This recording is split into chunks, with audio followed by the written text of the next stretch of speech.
เอ้าบ่ได้ถ่ายซับเมื่อกี้นี่กับพี่ถั่วน้ำเนาะกลับไปกลับมาอยู่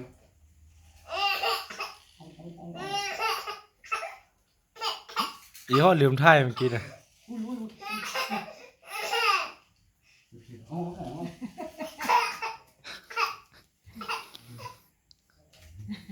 เด้อเด้อ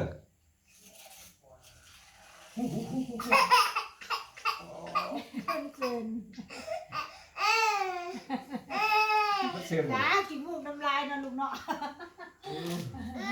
มันเซนโนโดโอ้โห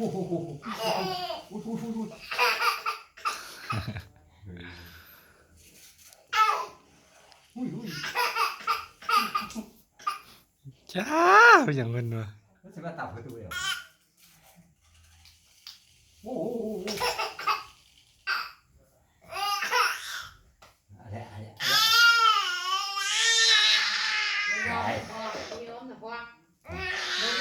ะไรพ่อแถว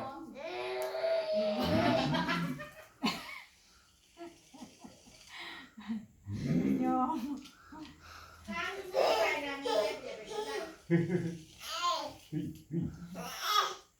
มันขับขึ้นเหมือนหัวเลยไปเฮ็ดอยู่ย่านนั่นพุ่นเนี่ยเนี่ยทำเลยวิฮะเจ้าก็อย่าไปนี่ดูมันก็เซินเหรอ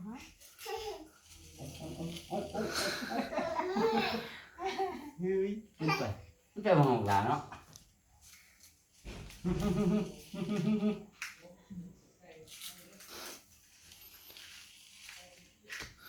เมื่อยหัว